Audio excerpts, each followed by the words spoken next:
श्रीमद राजचंद्र पत्रांग 128 भाग पहला तारीख 11 मई 2000 श्री देवचंद भाई बेंगलोर।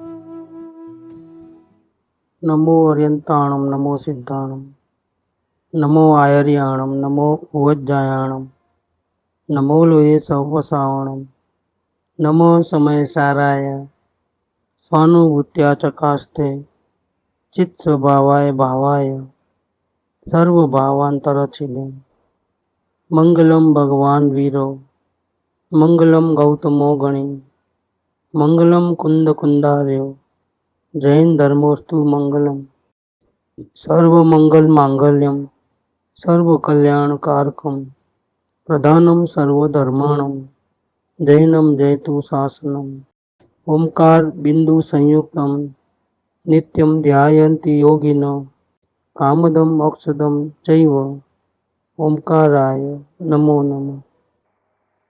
श्रीमद राजचंद्र वचनामृत ग्रंथ पत्रांग 128 कृपादेव का अनुभव के पहले का 3 महीने पहले का पत्र है। खंपात के मुमुक्षुओं को पत्र लिखा है। प्रसंग ऐसा है कि पर्युषण पर्व पूरे हुए और खमत खामना का पत्र लिखते हैं। खंबात के कुछ मुमुक्षु जो है उनको सदगुरु मानते थे। उनके आत्मा में कोई अभी आत्मा की अनुभूति भले ही नहीं हुई थी, लेकिन बहुत अल्प काल में होने वाली थी। यहाँ से तब 3 महीने के बाद उनको आत्मा का अनुभव होता है। उनका पुरुषार्थ चालू था। वो पुरुषार्थ का इतना असर था अन्य मुमुक्षुओं के ऊपर भी, अन्य मुमुक्षु तो उनको ज्ञानी ही समझते थे। भले वो ज्ञानी हुए नहीं हुए, लेकिन पहले तो उनको ज्ञानी ही मानते थे। इसी प्रकार से उनकी आज्ञा में रहते थे। जैसे खंबात के जो मुमुक्षु हैं जो उनके संपर्क में आए थे, उनको ये पत्र खमत खामना का लिखा है। पत्र लिखने का स्थान है ववानिया, जो उनको जन्म धाम है। मुंबई का बिजनेस छोड़ करके हर साल में भादरवा आसो ये जो है पर्युषण पर्व मनाने के लिए अपने गांव में आते थे। मुंबई को तो मोहमयी नगरी कहते थे। वहां तो आराधना, धर्म की आराधना सही होवे, ऐसे प्रसंग वहां नहीं बनते हैं। इसलिए पर्युषण के पर्व में वो अपने गांव आ गए। वहां से पत्र इन्होंने शिष्यों को, जो उनको गुरु मानते थे, ऐसे साधर्मी बंधुओं को पत्र लिखा है।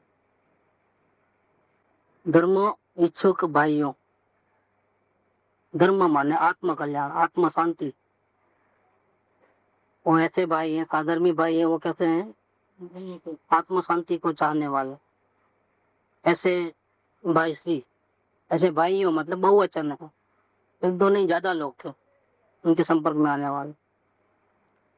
धर्मों की इच्छा रखने वाले भाइयों, प्रथम संवत्सरी से लेकर आज के दिन तक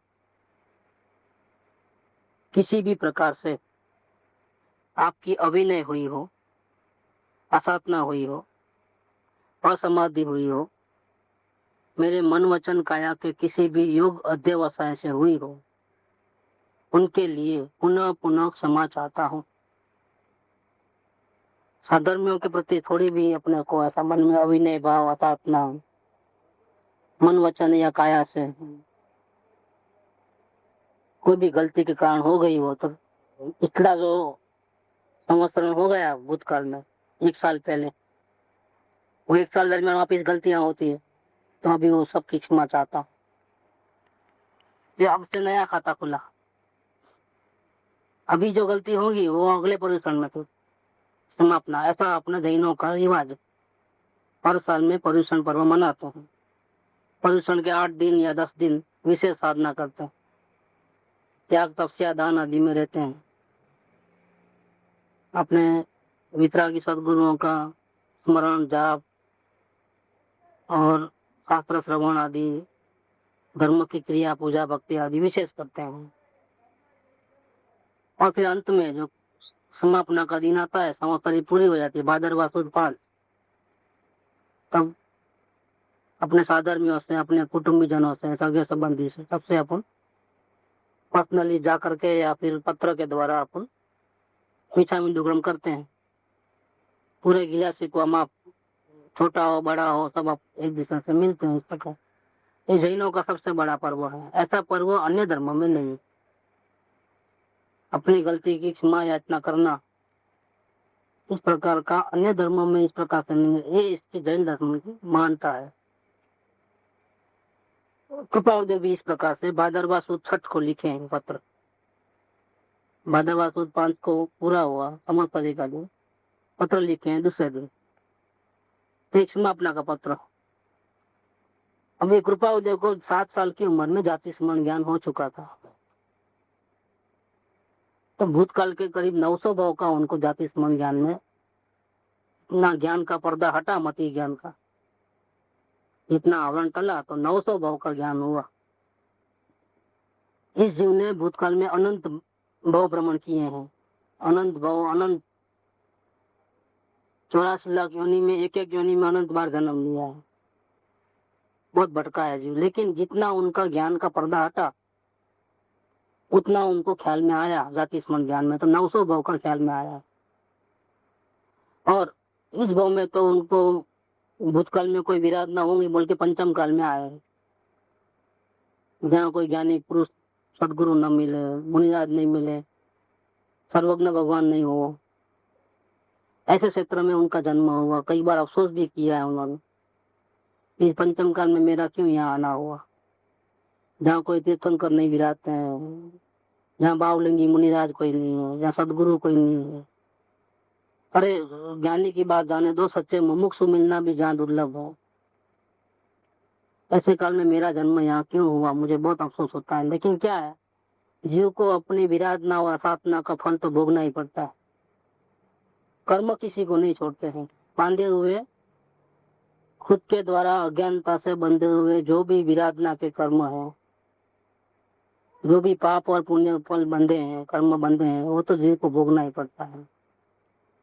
इसमें ज्ञानी हो अज्ञानी हो, कोई किसी के लिए कर्म ऐसा नहीं सोचते हैं कि ज्ञानी को तकलीफ नहीं देना। बस वो तो जिसका जिसने जैसा बांधा है उसकी डिलीवरी आएगी तो भोगना ही पड़ता है। कृपादेव भी पंचम काल में यहाँ जन्म दिए, जहाँ उनको कोई गुरु रास्ता दिखाने वाले नहीं मिले, लेकिन उनको जाति स्मरण ज्ञान में 900 भाव का ख्याल था। भूतकाल में वो महावीर स्वामी के भी शिष्य रह चुके हैं, मुनिराज भी बने थे, आगे भी बहुत बढ़ गए थे, लेकिन थोड़ी सी गलती के कारण वापिस भटक गए वो। ये सब उनको ख्याल में आया। तो इस भाव में तो उनको मालूम था कि मैं क्यों भटका हूँ, क्या गलती मैंने की, वो सब उनको मालूम रह गया। जिस प्रकार से परमात्मा उल्लेख है इसमें, तो बहुत सावधानी थे उनको। अभी तो पत्र लिखा है तो 23 साल की उम्र थी, लेकिन 23 साल की उम्र में भी जो उनका वैराग्य, धर्म के प्रति आस्था, आत्म कल्याण की भावना इतनी तीव्र थी कि बड़े बड़े योगियों को भी नहीं होती थी। इतनी जबरदस्त उनकी 23 साल की उम्र में। ना ये उम्र तो धंधा, बिजनेस, शादी ब्याह, गृहस्थाश्रम में प्रवेश करने की रहती है। वो उम्र में उनको आत्म कल्याण ही करना है, दूसरा कोई नहीं, और कुछ करना ही नहीं है, आत्म शांति ही करना है। ये भाव से अंतर में निरंतर उनको ये खटक रहा कर। ये पत्र में ये बात बहुत बताई है, भावना वाली बात। तो अभी अपन पढ़ेंगे तो मालूम पड़ेगा कि कैसी जबरदस्त भावना थी कि आत्म कल्याण होता है तो सब कुछ त्याग करने को तैयार हो, यहाँ तक कि जीवन भी समाप्त हो जाए तो भले हो जाए, प्राणों की बाजी लगाते थे वो एक आत्म शांति के लिए। लेकिन आत्म शांति तो जब जीव योग्यता में आता है, तैयार होता है अपनी भावना में, तो ही होता है। दोष रख करके कोई निर्दोष नहीं बनता है।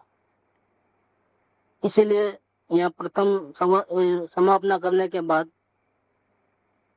उन्होंने इस अंतर ज्ञान को, अपने अंतर ज्ञान को खोला है यहाँ पर, कि मैंने भूतकाल में क्या क्या किया, कितने कितने गलतियां की और किस प्रकार से क्रोधादि भाव करके अपने आत्मा को भव ब्रह्मण में फंसाया। इन सबको इस पत्र में वो याद करते हैं।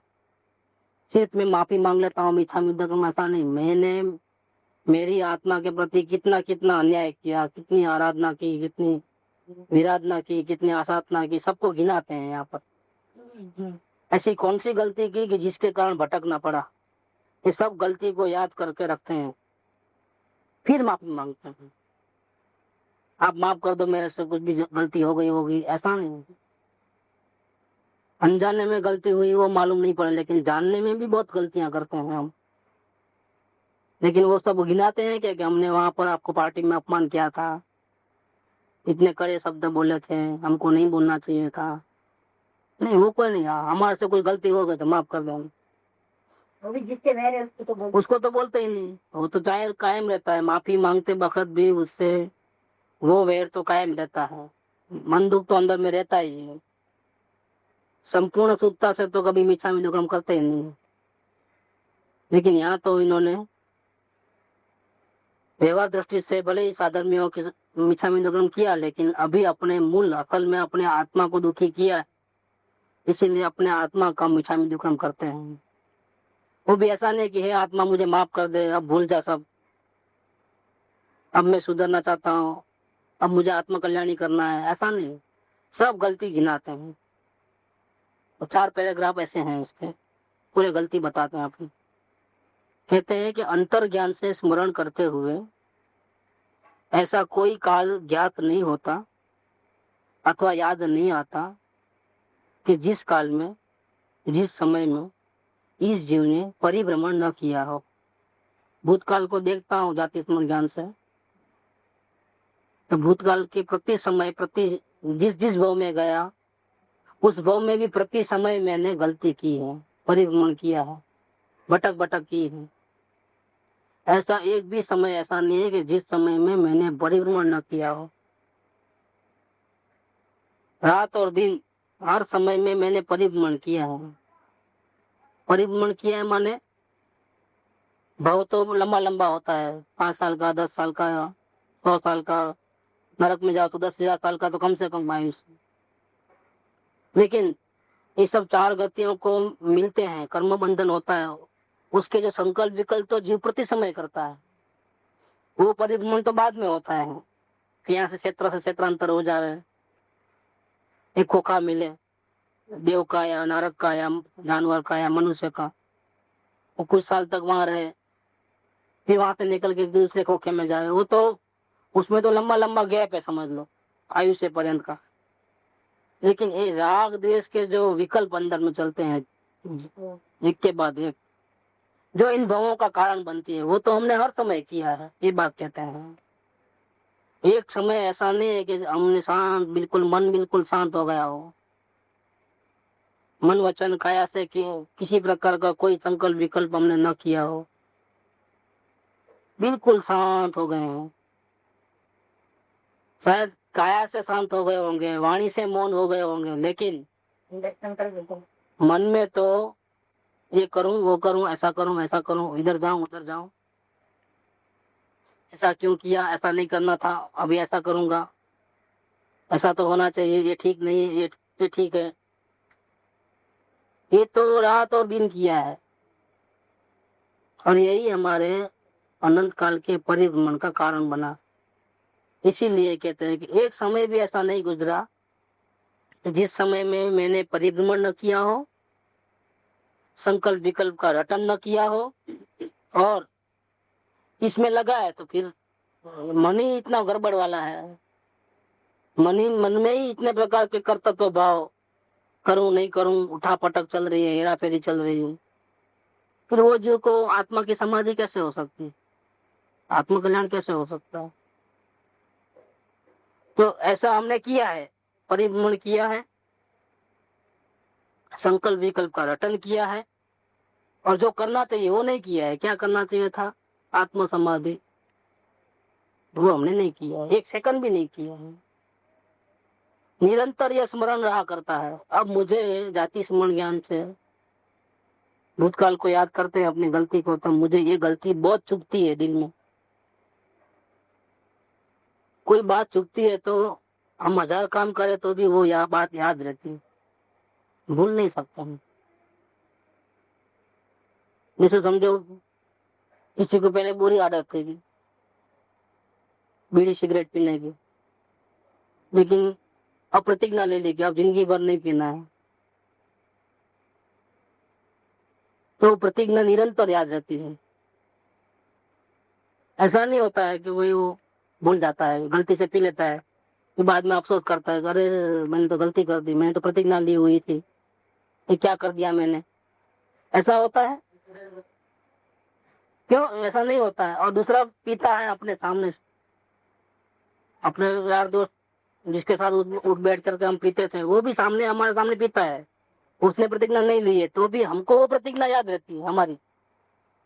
नहीं, मैंने तो छोड़ दिया, उस तारीख को मैंने प्रतिज्ञा ली, जब से मैंने आज तक हाथ भी नहीं लगाया, मन में विचार तक नहीं आया है। सामने भले ही कोई पीता हुआ देखे तो भी हमको विचार भी नहीं आता है कि अब पीना है, हाथ भी लगाने का नहीं। वो प्रतिज्ञा जिस प्रकार से याद रखता है जो मृत्यु पर्यंत, उसी प्रकार कृपालुदेव को ये बात याद रहती थी, अपनी गलतियों का एहसास, ये गलती हमने की है, और ये निरंतर स्मरण में रहता है। ये गलती जो है अपनी संकल्प विकल्प वाली, राग द्वेष वाली, समाधि को भुला दे, ऐसे आत्म समाधि को भुला दे, ऐसी जो गलतियां वो उनको निरंतर याद रहती है, वो चुकती है, वो दिल में से जाती नहीं है, और भावना ऐसी रहती है कि गलती कब मिटे। तो फिर वो प्रतिज्ञा का याद निरंतर रहने के कारण वो गलतियां नहीं होती है। वो इसी प्रकार से यहाँ होता है कृपालुदेव को। बहुत राग द्वेष कर लिया, आनंद भाव में बहुत राग द्वेष किए, बहुत गलतियां की, बहुत संकल्प विकल्प किया, इस कारण से मैं भटक रहा हूँ, इसलिए मुझे संकल्प विकल्प नहीं करना है, अब ये गलती दोबारा नहीं करनी है, मुझे जल्दी से आत्म कल्याण करना है, आत्म दर्शन करना है। वो गलतियों की चुभन और वो भावना, आत्म दर्शन करने की भावना, ये दोनों साथ में निरंतर रहती है। इसके कारण निरंतर ये स्मरण रहा करता है, कभी भी वो भूल नहीं सकता है, और ये महावैराग्य को देता है। और ये जो भावना, आत्मदर्शन करने की भावना, गलतियों का एहसास, उसका स्मरण, ताकि वो दोबारा न होवे, इसकी निरंतर याद उनको वैराग्य में रखती है। वैराग्य में रखती है माने संसार के किसी प्रसंग में फंसने देती नहीं। प्रसंग तो अभी भी बनते हैं, अच्छे बुरे पाप और पुण्य के उदय से प्रसंग तो बनते हैं अभी भी, लेकिन एक गलती का एहसास, संकल्प विकल्प मुझे नहीं करना है, मुझे हेराफेरी नहीं करनी है, ऐसी जो निरंतर याद, निरंतर जागृति, वो उनको वैराग्य में रखती है, अलर्ट में रखा। वैराग्य में रहना मतलब अलर्ट रहना, प्रसंगों में अपन को मिक्स नहीं हो जाना, चाहे जैसे प्रसंग बने, हाँ, चाहे खुशी के प्रसंग बने, हमको हर्षित नहीं होना है, चाहे शोक के प्रसंग हो, हमको अपने आप को भुला करके दुखी नहीं हो जाना है, इन्वॉल्व नहीं होना है, अलर्ट रह करके भिन्न हो जाना है हर प्रसंग के अंदर। प्रसंग का असर हम पे नहीं होना चाहिए, अगर प्रसंग का असर हमारे पे होगा तो वापिस संकल्प विकल्प चालू हो जाएंगे। निरंतर जागृति में रहना, वो जागृति की साधना उन्होंने पत्र नंबर 108 से शुरू कर दी थी, आज से 3.5 महीना पहले से शुरू कर दिया। वो जागृति बढ़ बढ़ के अब यहाँ आई कि अपनी अजागृति से जो भी संकल्प विकल्प होते थे, गलतियां हुई है भूतकाल में, उसका निरंतर उनको याद रहता है, हर समय याद रहता है। इतना ही नहीं,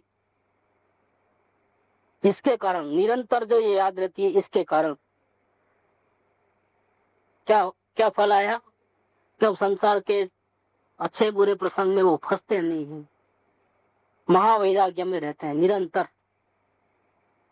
निरंतर जुड़ते नहीं है, प्रसंगों में नहीं जुड़ते, निरंतर अलग अलग हो जाता है। ये बात इधर बनती है। अंतर ज्ञान से स्मरण करते हुए ऐसा कोई काल ज्ञात नहीं होता अथवा याद नहीं आता कि जिस काल में, जिस समय में इस जीव ने परिभ्रमण न किया हो। संकल्प विकल्प की रटन न की हो, और इससे समाधि माने आदि व्याधि उपाधि से रहित अपने निज आत्मा में लीनता, शांति की प्राप्ति, ऐसी समाधि, उसको हम नहीं भूले। ऐसा एक समय भी नहीं गया, हर समय में समाधि को भूले हैं और हर समय में राग द्वेष संकल्प विकल्प ये सब किया है। ऐसी अपनी जो गलती है वो निरंतर स्मरण में रहा करती है और वो स्मरण में रहती है तो जागृति बनी रहती है, तो अवलोकन बराबर चलते रहता है। और इसके कारण क्या रिजल्ट आया, और यह महावैराग्य को देता है। अब वो ये जागृति जो है अपनी गलतियों का एहसास, ऐसी गलती दोबारा नहीं करनी, ऐसी सच्ची भावना और जागृति, अलर्टनेस, कहीं गलती ना हो जाए। जैसे प्रतिज्ञा लेते हुए कैसा अलर्टनेस रहता है, हर काम करते हुए भी वो बात याद रहती है, जो नहीं करना है वो बात बराबर याद रहती है। अब नहीं पीना है, आपको पीना है पियो, हम नहीं पीते। नहीं पहले तो पीते थे ना, अब एक से क्या होता है तो नहीं पिया, हम नहीं पिएंगे। ये अलर्टनेस निरंतर वो याद रहता है, निरंतर रात और दिन। नींद से उठा के कोई बोले तो भी गलती नहीं होती है, नहीं हमने छोड़ दिया है, हम नहीं पिएंगे। देखो ये अलर्टनेस, ऐसा नहीं कि नींद में था तो अब भूल गया होगा, प्रतिज्ञा भूल गया होगा आपने, अब उठाए और दे दो तो फंस जाएगा वो, नहीं फंस जाएगा, याद रहता है रात और दिन, उसको याद है। ऐसे निरंतर अपनी गलती याद रहती है और ये याद रहती है, ये जागृति रहती है, फंसना नहीं है वापिस, ऐसी भावना रहती है। इसके कारण क्या होता है, ये महावैराग्य को देता है। इसके कारण जीव महावैराग्य में रहता है, वैराग्य नहीं, महावैराग्य। और ये महावैराग्य के कारण हर प्रसंग के अंदर, प्रसंग बनने पर भी जीव जुड़ता नहीं है, प्रसंगों में अलिप्त रहता है। प्रसंग बनेंगे, प्रसंगों का असर उसके ऊपर नहीं आता, नुकसान भी होता है, खलबली नहीं होती है, क्यों हुआ, मैंने ऐसी गलती क्यों की, थोड़ा ध्यान रखता तो अच्छा होता था, तो गलती नहीं होती थी, इतना नुकसान हो गया, ऐसा हो गया, मुझे ऐसा करना चाहिए, उधर जाना चाहिए, ये करना चाहिए, ऐसा वो संकल्प विकल्प नहीं है। नुकसान हुआ है फिर भी अंदर में खलबली नहीं, और खुशी का प्रसंग भी बनता है, जरा भी हर्षित भाव नहीं है। ये सब संसार के स्वांग है, पुण्य के उदय पाप के उदय, ये सब नाटक चल रहा है, मैं जानने देखने वाला मात्र हूँ। खुशी के मौके में भी मेरे आत्मा को कोई फायदा नहीं। लक्ष्मी अने अधिकार वत्ता શું વધ્યો એ તો કહો, શું કુટુંબ કે પરિવાર थी વધવાપણું એ નય ગ્રहो। વધવાપણું संसार नो है, प्रगति होती है, विकास होता है,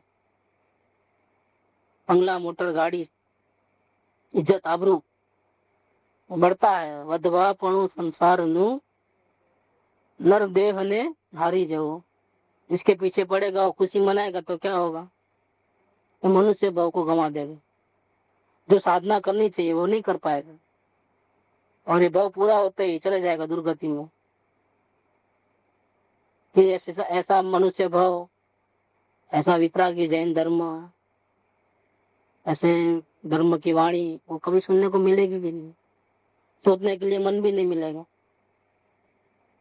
इसीलिए अभी प्रसंग बनते हैं, खुशी के प्रसंग भी बनते हैं, जुड़ता नहीं है जीव, दुख के प्रसंग भी बनते हैं, जुड़ता नहीं है जीव, क्योंकि उसको मालूम है तो भूतकाल में ऐसे ही जुड़ करके राग द्वेष करके हमने ऐसी गलतियां की है, इसीलिए परित मन खड़ा हुआ है। अभी नहीं करना है, अभी अलर्टनेस होगा, बिल्कुल अभी गलती नहीं करनी है। और ये महावैराग्य को देता है, माने प्रसंगों में जुड़ता नहीं हो। वैराग्य का मतलब खुशी के प्रसंग में खुशी में नहीं आ जाता है, रोने के प्रसंग में रोता नहीं, दोनों से वो अलग हो गया, इसका नाम है महावैराग्य। ये जागृति के बिना ये संभव नहीं है। निरंतर वो अपनी गलती का एहसास, और दोबारा अभी गलती नहीं करनी है, अभी मौका नहीं गंवाना है, अब कोई भी गलती नहीं करनी है, ऐसी जो निरंतर याद, इसके कारण जागृति का पुरुषार्थ, रिजल्ट ये निकलेगा, जीवन में अपने आप महावैराग्य आ जाए। ये हुआ, ये कृपाल दे कहते अब मुझे महावैराग्य में हूं मैं, अब फंसने वाला नहीं। ये बात इधर आई।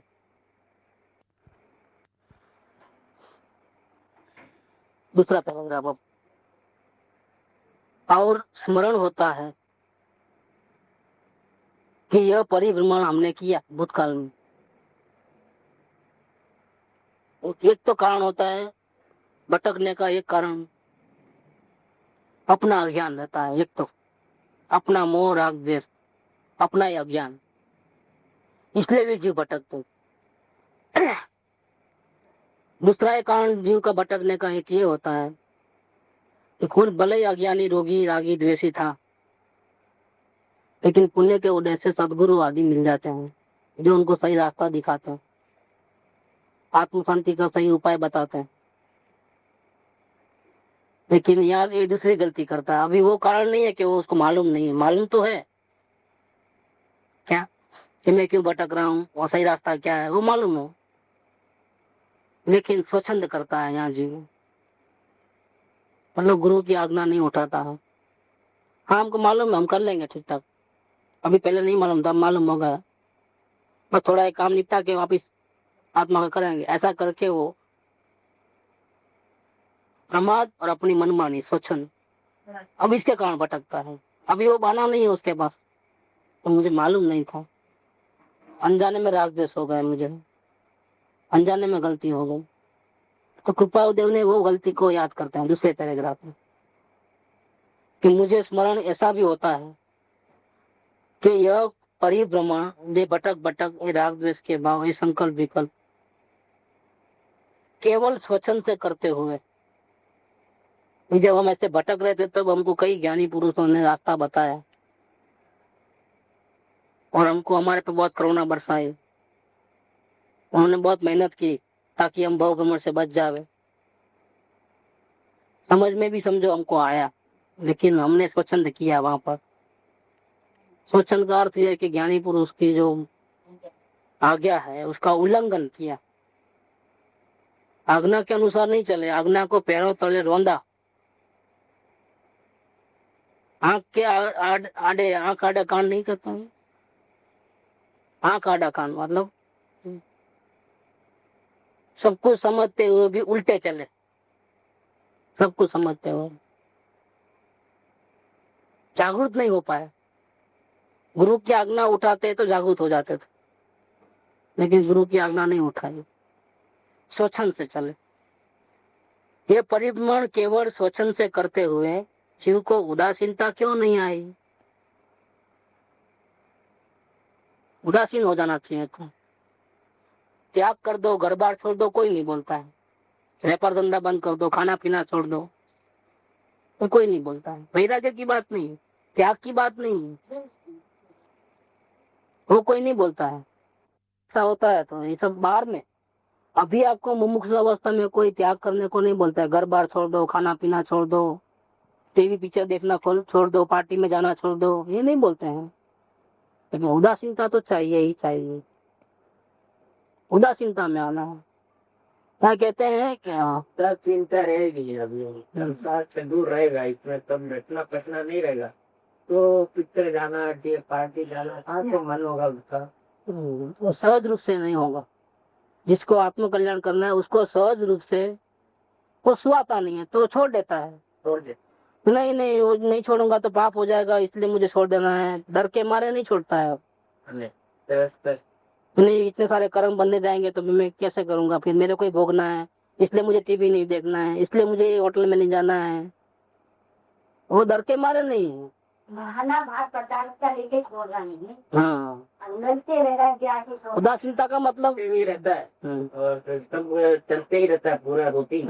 वैसे का वैसा ही, और बोलता है कि मेरा नहीं है, इसमें नहीं, उसमें नहीं, तो वो बहाना कर रहा है। वो सहज छूटता है, वो जीव को खुद को मान रहे हैं। ज्ञान की जागृति बढ़ती है, मेरा नुकसान हो रहा है इसमें, मेरा आत्मा दुखी हो जाएगी, मेरी जागृति में बाधा पड़ती है और मेरे को आगे बढ़ना नहीं हो रहा है, तो सहज रूप से उसमें उदासीनता है कि हो तो हो, नहीं हो तो नहीं हो। इसके बिना चला लूंगा, लेकिन जागृति के बिना मैं नहीं चलाऊंगा। कभी ऐसा मौका आया कि नहीं इसको छोड़ना पड़े तो हम छोड़ने को तैयार है, वो टूट जाए। और छूट जाता है। यहाँ का आनंद मिलता है अंदर का। ये तो क्या है कि दूसरों का आधार लेना पड़े अपने सुख के लिए, तो गलत है। तो बहुत बोर हो गए तो चलो टीवी चालू कर दो, ताकि अपना उपयोग होने लगा तो थोड़ा बोरनेस कम हो जाए, कंटाळा कम आवे। चाहिए शांति हमारे को, आधार किसका लिया? बाह्य पदार्थ का है। फिर तो आज आपका पुण्य का उदय है तो सब है। जब झोपड़ी में रहना पड़ेगा, ऐसा पाप का उदय आएगा तो क्या कहाँ से लाओगे? अभी आपके पुण्य के उदय में ऐसी आराधना करो इस प्रकार की, आपको सुखी होने के लिए किसी का सहारा नहीं चाहिए। क्या शरीर में रोग भी आए तो भी डॉक्टर की जरूरत न पड़े। आप अपनी आत्मा में आराधना में रहोगे तो रोग की असर आपको नहीं आएगी। मुनिराज माना बीमार नहीं पड़ते हैं जंगल में, उनको सर्दी गर्मी भूख प्यास नहीं लगती है, उसको मच्छरों का त्रास नहीं होता है, लेकिन डॉक्टर की जरूरत नहीं पड़ती है। उनकी दवा उनका डॉक्टर ये है ना अंदर में, वही देवादी देव, वहाँ चले जाते हैं, शांति।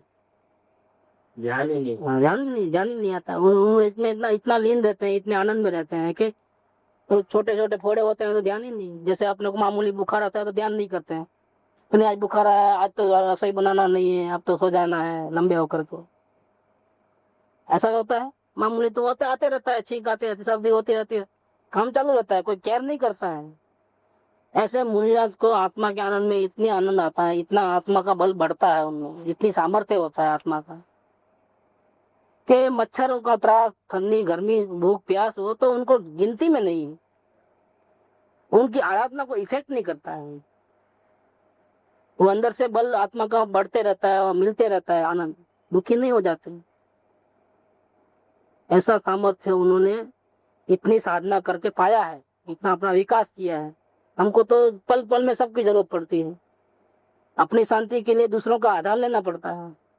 ये गुलामगिरी है, ये मुक्ति नहीं है।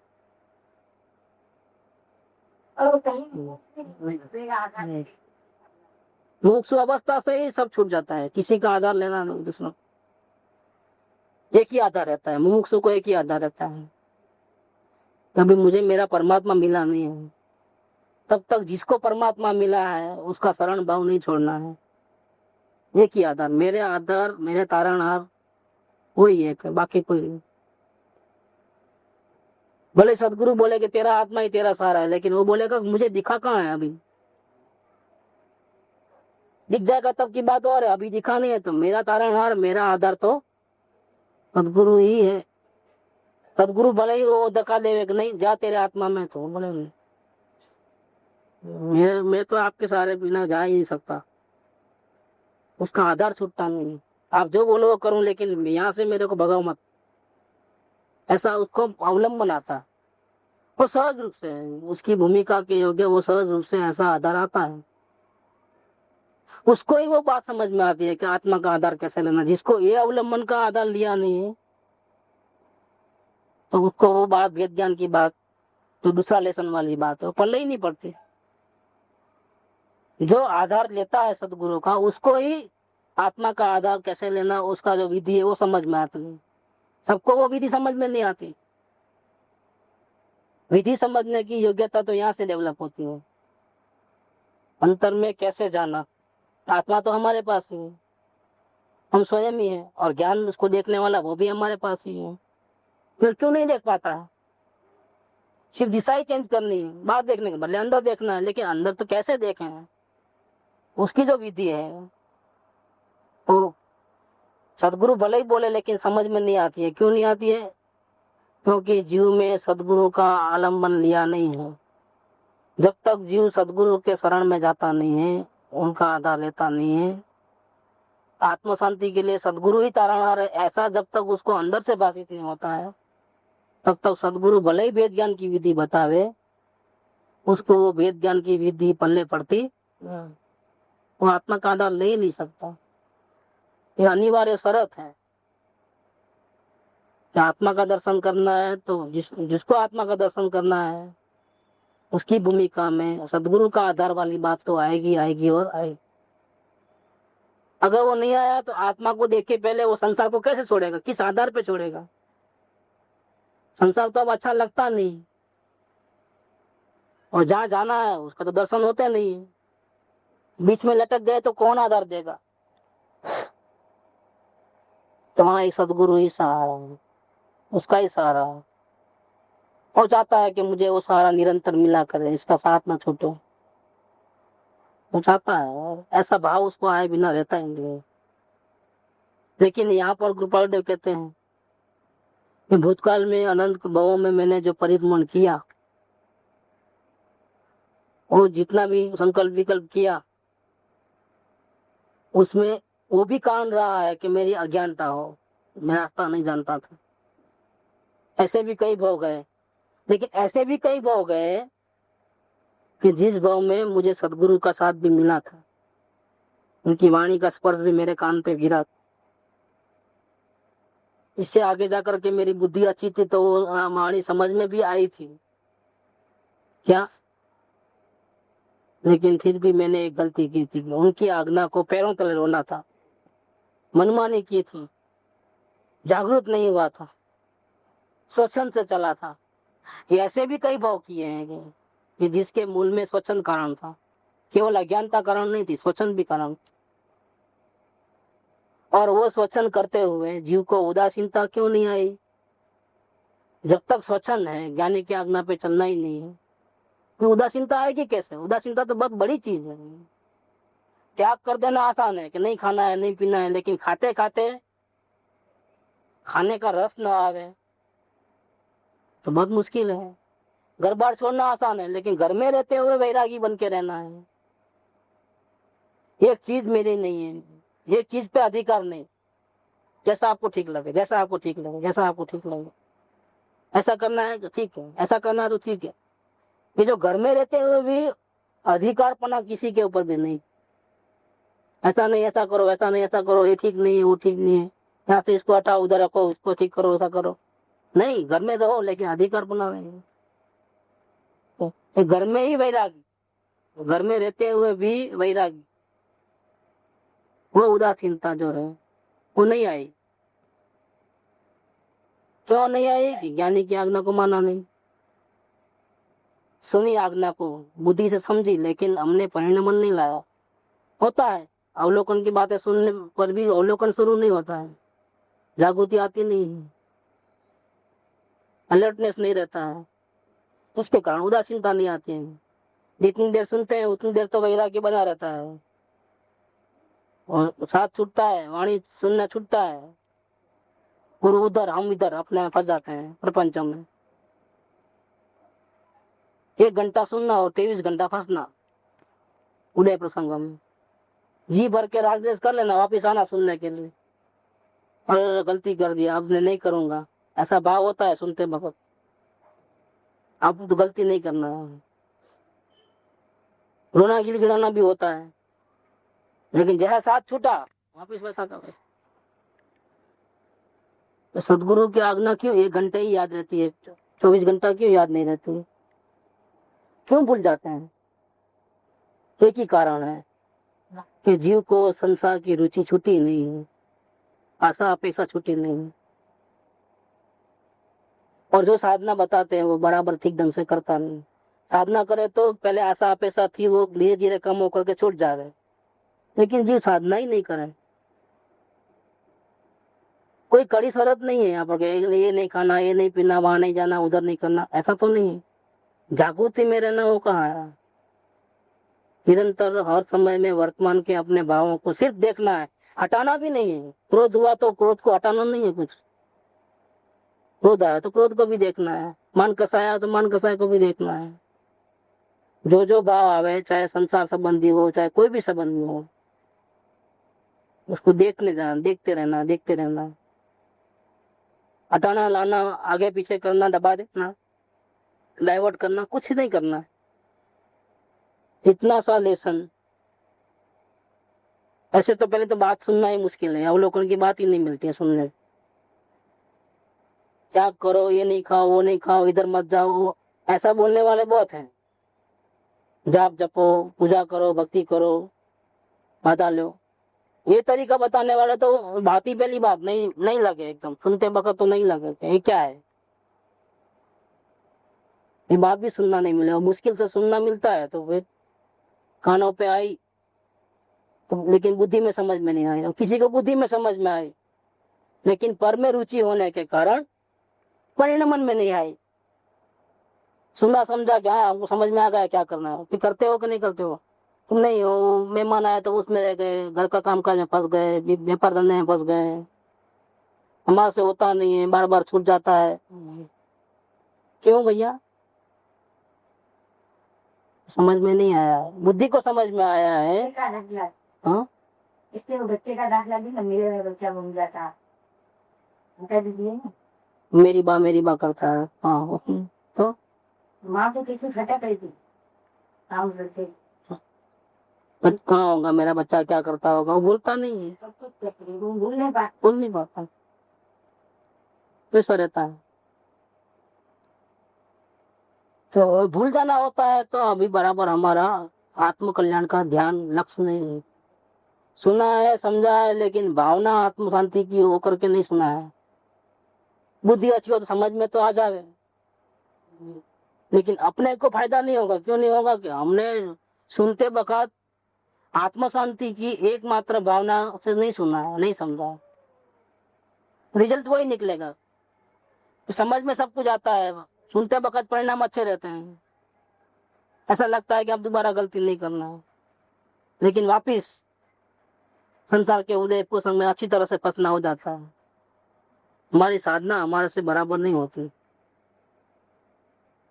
नहीं होता, सुनना ही बेकार हो गया ना। वो तो बेकार, क्योंकि आत्म शांति की भावना के बिना सुनना है तो सुनना क्या है, परिणाम में तो आने वाला नहीं है। ये बात किया है, वेस्ट हुआ।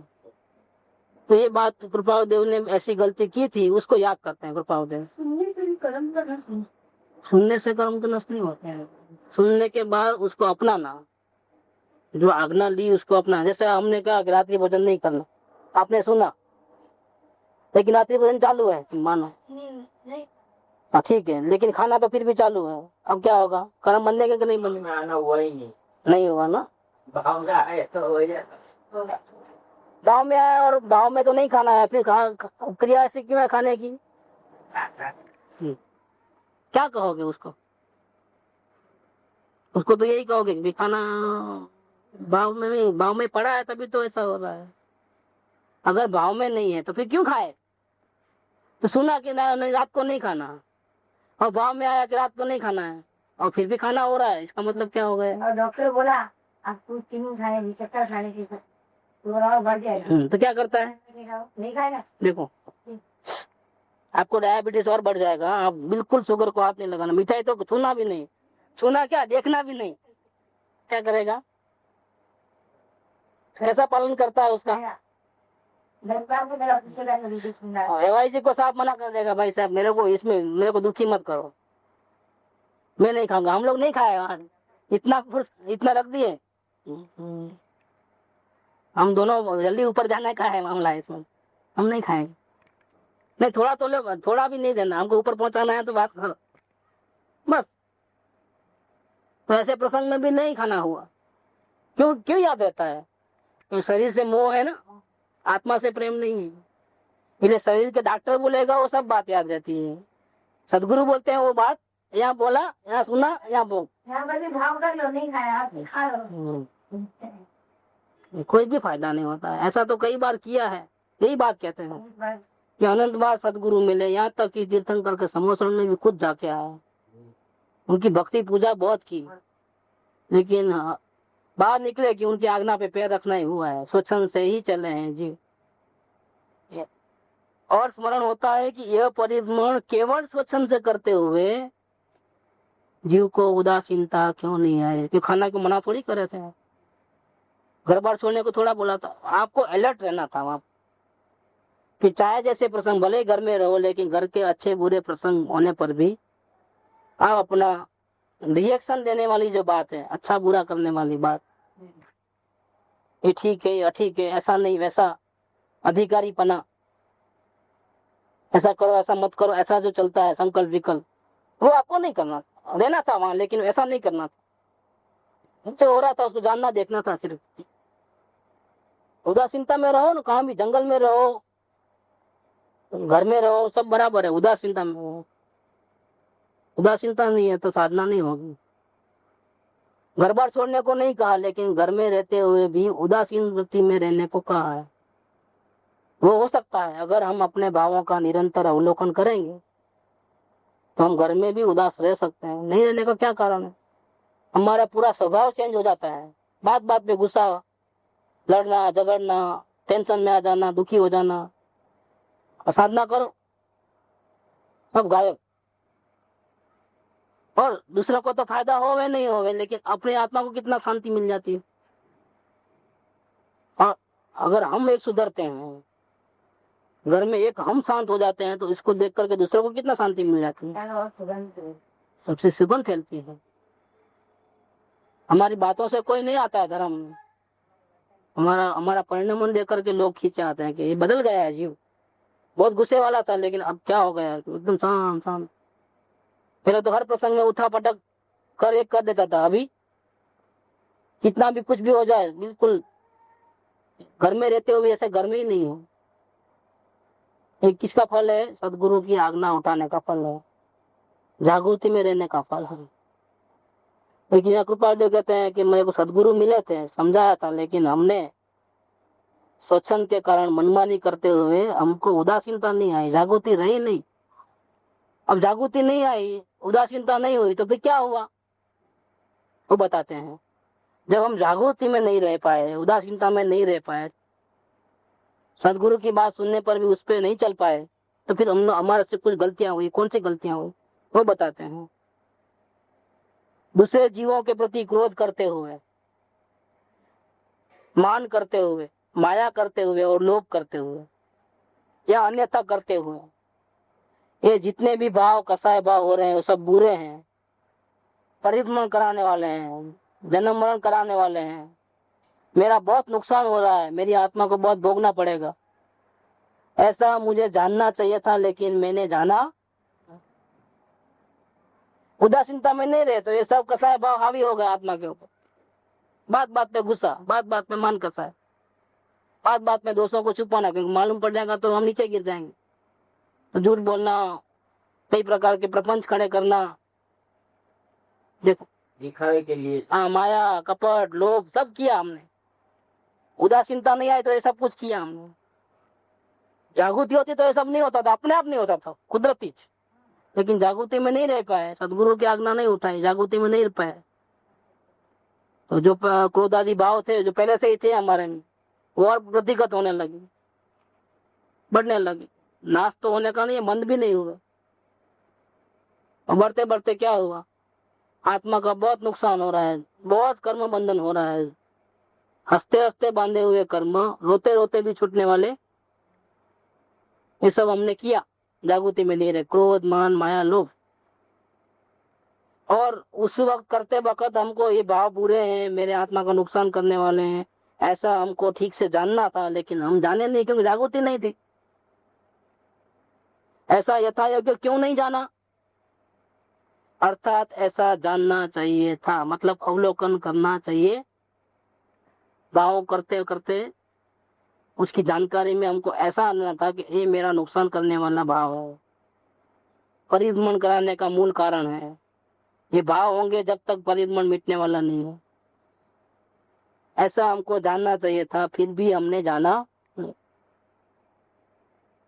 ऐसी हमने जागृति में नहीं रहने की गलती की, यह भी हमको निरंतर याद रहती है, और यह भी पुनः परिभ्रमण करने से विरक्त बनाती है।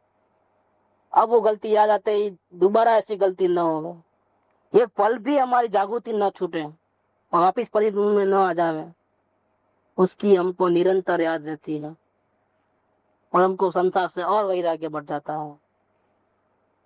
ऐसे प्रसंग में हम जाना ही नहीं चाहते कि जहाँ हमारी जागृति छूट जाए।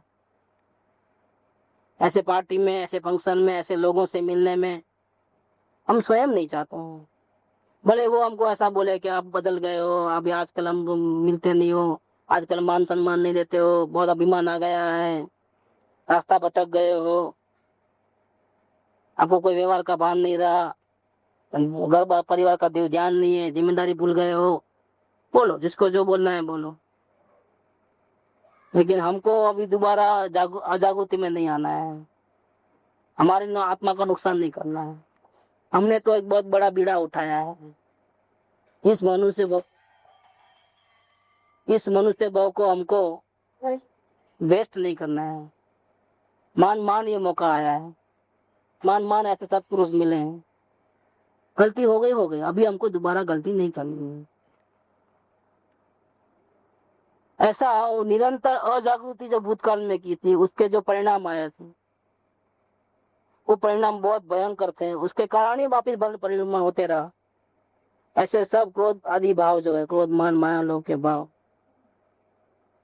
उस पे जो उसकी जागृति नहीं रहती है, ये भाव बुरे हैं ऐसा जानना छूट जाता है। ऐसी गलती हमको दोबारा नहीं करनी है, हमको जागृति कायम रखनी है। तो जागृति कायम रखने के लिए फिर जागृति में बाधा पहुंचावे ऐसे प्रसंग में जाना भी नहीं है हमें, इसीलिए कटिंग होता है।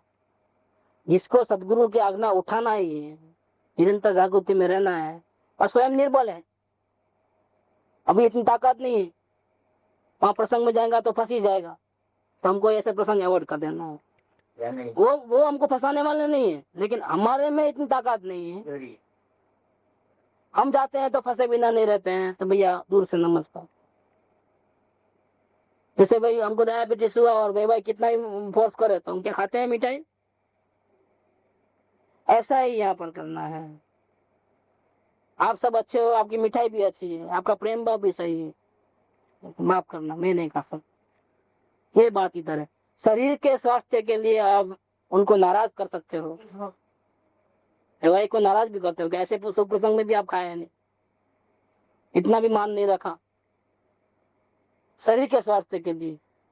तो अनंत भावों से अपने आत्मा को बचाने के लिए क्या इतना भी नहीं करोगे, सदगुरु की आज्ञा नहीं उठाओगे? अगर नहीं उठा पाते हो, सब कुछ समझते हुए भी, सुनते हुए भी, अगर आप आपका परिणाम चेंज नहीं कर सकते हो, वैराग्य में नहीं आते हो, सहज रूप से जागृति में नहीं रहते हो, तो इसका सीधा साधा अर्थ ये हो गया, अभी आपको आत्म शांति का कोई भाव निर्धार नहीं है। अगर निर्धार होता तो ऐसा गलती क्यों करते? बस जो आत्म शांति का निर्धार नहीं है, तो तीर्थंकर भी कुछ कर सकते। वही महावीर स्वामी थे, मरीचि कुमार, भगवान ऋषभदेव की बात नहीं मानी और भटके। वही महावीर स्वामी थे जो शेर की पर्याय में दो मुनियास की बात मान ली, आत्मा का दर्शन हो गया। जीव तो वही का वही है, जीव कोई दूसरा नहीं है। वही जगत के तारणहार बने महावीर स्वामी के रूप में, खुद तो लाखों को तीरा है, निमित्त बने। जीव वही का वही है, मरीचि कुमार भी वही है, शेर भी वही है, और तीर्थंकर भी वही है। देखो एक ही जीव का कितना अलग अलग परिणाम है। मरीचि कुमार को देखे तो गुस्सा आवे, शेर को देखो तो लगे मान आवे कि वाह, तीन सोते हुए भी पाल लिया, आत्मा का दर्शन किया। भगवान को देखे तो पूजने का भाव आवे। देखो कैसे जीव तो वही का वही है, ये सब अपने हाथ में है।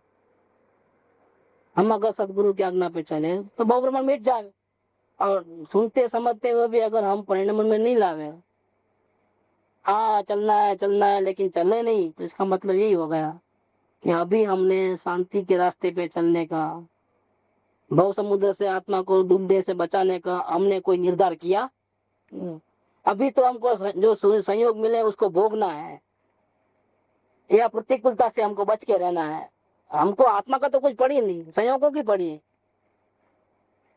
शरीर में रोग नहीं आना, भूख की वेदना सहन नहीं होना, अनुकूल परिस्थिति होना, प्रतिकूलता नहीं आना, संयोग मिले हैं तो क्यों नहीं भोगे अच्छी तरह से।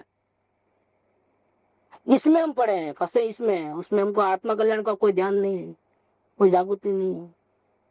तो आत्मा कल्याण की जागृति नहीं है, आत्म शांति चाहते नहीं है, और कोई हमको शांति का रास्ता बतावे तो बहुत तो समझ में आएगा, बुद्धि में, परिणाम में नहीं आएगा।